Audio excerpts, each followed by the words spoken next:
mais je déplore aussi le fait que le maire Léari Vinayon Soglo s'est enfui, parce que j'aurais voulu qu'il soit là et qu'il se rende et qu'il se présente à la justice pour qu'il y ait manifestation de la vérité. Parce que s'il n'est pas là, on ne peut pas l'écouter. Et si on ne l'écoute pas, on ne saura pas si ce qui lui est reproché est vrai ou si c'est faux. Le fait qu'il s'est enfui donne un peu raison au préfet, parce que c'est à croire que lui-même se reproche quelque chose, c'est à croire qu'il sait que ce qu'il a fait est si grave qu'il craint la prison, ou bien qu'il craint d'être arrêté, ou bien qu'il craint donc de perdre son poste. C'est pour cela qu'il s'enfuit. Or, la loi est claire, la suspension ne dure que 2 mois. Après 2 mois, il retrouve son poste de maire. C'est sauf si le gouvernement décidait, le conseil des ministres décidait de sa révocation.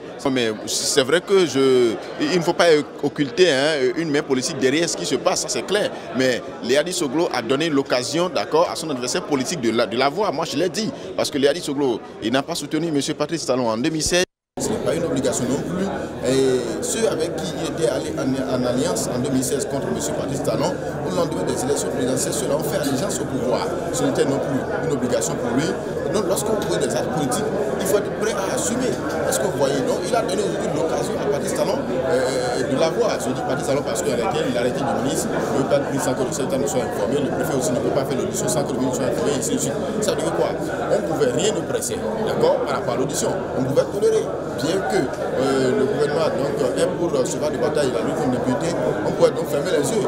Du moins, la loi n'a pas prévu un délai entre l'audition, la suspension et la perdition, tout ça là. On pouvait donc attendre même après l'audition, attendre 2 mois, 3 mois après avoir la suspension, avant de faire la suspension. Ce n'est pas un problème. Le fait que les gens soient allés trop vite, on ne peut pas occulter une main politique derrière ça, mais une main politique qui est quand même justifiée parce que c'est Léari Soglo qui lui-même a donné l'occasion au gouvernement de la voir.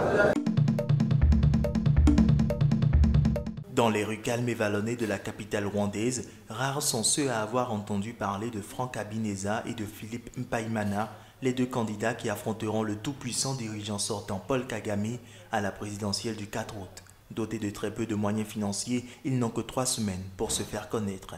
We will not question our capability to win. We know that many people. Nous ne mettons pas en doute nos chances de gagner. Nous savons que beaucoup de gens en ont marre de ce même gouvernement depuis 23 ans. Mais ils ne le disent pas parce qu'il y a un climat de peur. J'ai reçu des menaces de mort, vraiment beaucoup. Et certaines d'entre elles ont même été publiées dans les journaux. Après la mort de mon vice-président, c'est devenu trop compliqué. J'ai dû quitter le pays. Je suis parti en exil en Suède pendant 2 ans. Too bad, I had to leave the country. I went to exile to Sweden, where I stayed for 2 years.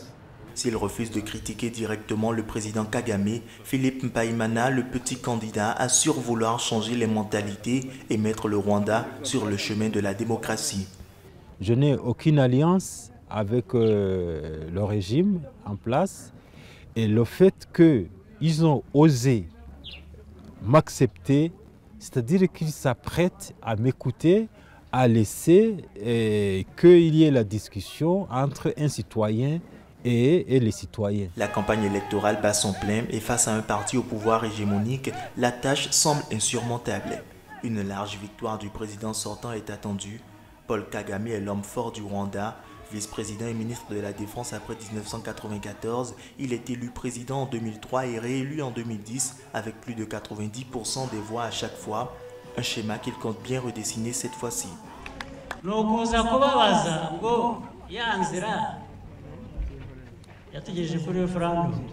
Je suis venu vous demander si vous êtes encore sur la voie qui a conduit au référendum et à ses résultats.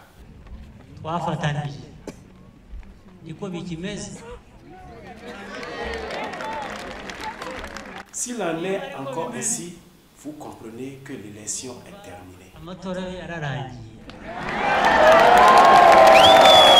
Son régime est régulièrement accusé de ne laisser aucune place à l'opposition et de bâillonner la liberté d'expression. Toutefois, il est crédité d'avoir ramené la stabilité dans le pays et d'avoir relevé une économie exsangue après les massacres. Je soutiens Paul Kagame. Ce qui me motive à le soutenir, c'est qu'il m'a donné une vache. Regarde comment je suis. Je bois du lait, je suis en bonne forme. On n'en a pas du tout marre d'avoir le même président depuis 23 ans. Nous sommes fiers. On veut toujours rester avec le même. Pour un journaliste rwandais ouvertement critique, ces candidats ne sont qu'une opposition de façade à destination de la communauté internationale.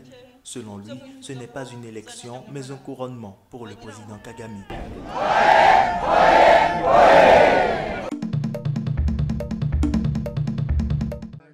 Dans la province sud-africaine du Cap-Oriental, Fezikaya et Kanizile jouent aux cartes pour faire passer le temps. Ils se remettent lentement d'une circoncision traditionnelle pratiquée sans anesthésie. Un rite de passage obligatoire pour devenir un homme dans la communauté Xhosa. J'ai longtemps attendu ce moment. Tous mes grands frères sont passés par là. Hors de question que je sois le seul à ne pas le faire.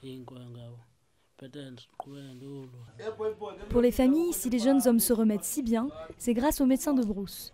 Il y a 3 ans, Lukolo Marene est passé par ce rite d'initiation.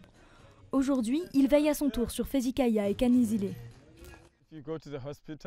Si tu vas à l'hôpital, tu es faible, tu n'es pas un vrai Xhosa. Dans notre culture, il est interdit de recourir aux médicaments ou aux injections. Il faut utiliser des feuilles traditionnelles pour guérir, et ça marche très bien. Mais depuis 1995, des centaines de jeunes hommes circoncis selon la tradition sont morts suite à des complications. Les autorités sud-africaines s'inquiètent de voir de plus en plus de jeunes garçons s'adonner à cette pratique. Tu ne peux pas te faire circoncire de manière traditionnelle si tu n'as pas 18 ans. Mais il y a toujours de jeunes garçons qui ont à peine 13 ou 15 ans qui ont décidé de le faire sans l'autorisation de leurs parents. Fezikaya et Kanizile, eux, ont accepté la douleur. Souffrir pour devenir un homme. Par ce rite de passage, ils peuvent désormais se marier, avoir une maison et des enfants.